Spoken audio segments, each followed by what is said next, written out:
I'm sexy again. Sorry, I had to do that. Okay, so, The Nightmare. If you've not read the comics and that's going to be an issue for you, leave. So, The Nightmare, Nighmare Moon, Nightmare Rarity, whichever one you want to go for. Even though I think it probably should have been Nightmare Diamond. I can't remember. I do believe somebody posted that on a YouTube comment. I agree.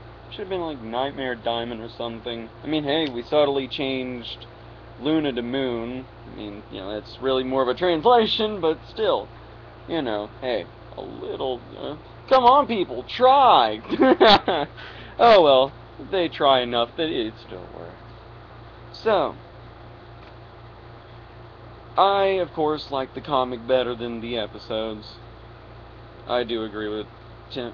I do agree with Tommy. Tommy, not Timothy. Sorry, Tommy, Brony Curious. Really, every adventure arc probably deserved about the 90-minute treatment. I could actually see Sombra escaping it, but this is not about Sombra. So, we've got a villain who is probably even more than the rest egotistical. I don't know.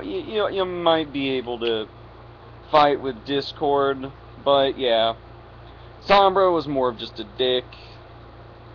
Well, and tyrant. Well, he was a tyrant. There we go. Don't necessarily enter into pride. And Shimmer was just power obsessed.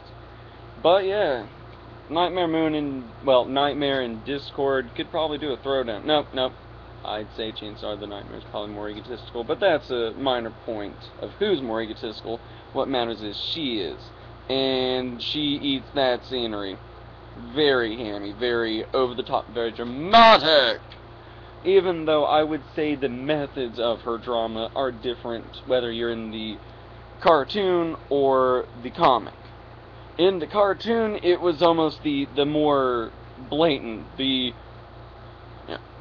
talking with this voice, the dramatic voice, maybe even a little volume, getting deep in the voice. But with the comic, we actually get more of almost to the, come to me in the power of darkness.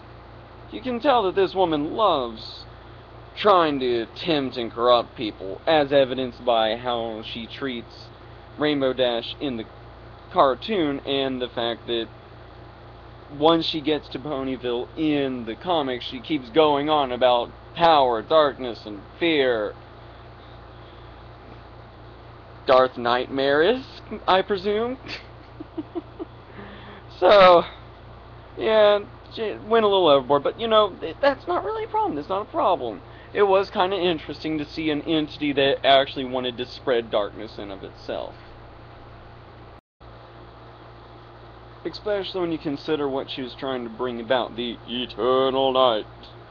What she was hoping to do with that, we don't know. Lauren Fowles said that would have been as bad as you think, freezing ice, fall, starvation. I figure at some point the Nightmare would have realized to have a kingdom you need surviving subjects. And it was noted by Lauren again that it would have been a time of evil. So if nothing else, okay, yeah, they get the night. The daytime, chances are, though, would be emaciated just enough for them to survive.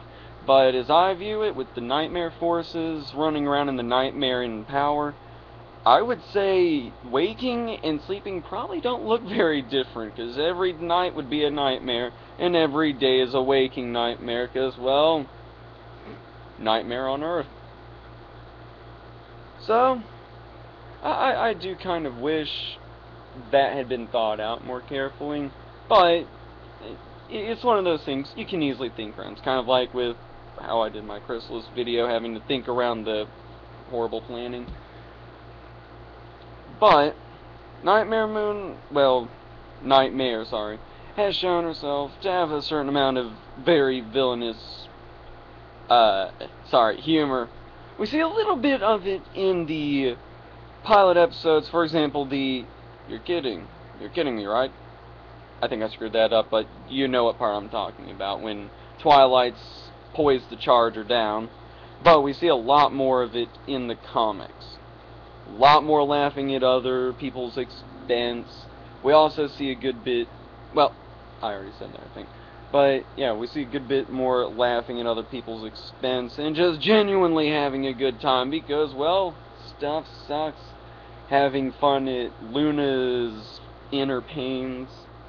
So, I feel like I'm missing something, but screw it. Yeah, there is the Nightmare. And you know the interesting part? I don't think we actually killed the Nightmare. I think the Nightmare's still alive. I don't know. With the Nightmare Forces not being the Nightmare Forces anymore, them being purified again, I wouldn't be surprised if that was supposed to be her dying and we just kind of did it quietly with, you know, the glow of friendship that freed Rarity, but, you know, it's never expressly noted she died. She could pop back up. I don't know how. Probably that, I mean, you know, bringing back a villain once like this, okay. However, repeatedly not noting that she's dead and then using that as an excuse to bring it back, that's gonna sound like some frigging, you know, Marvel DC crap. Oh, we defeated them, and they're gonna come back next Tuesday. Are we gonna turn you into a proper reoccurring antagonist? No? Okay. No, we're just gonna bring you out when the fans say, "Bring us Nightmare!" So, yeah. Hammy, definitely into evil in of itself, and amusing in her villainous way, as well as obviously into the spread of evil with all the mental manipulations, like with the Shadow Bolt deal and what she did with Spike to try and get him out of the picture. So, yeah, I feel like I screwed this video up somehow, but whatever. I'm tired of having it over my head. Later!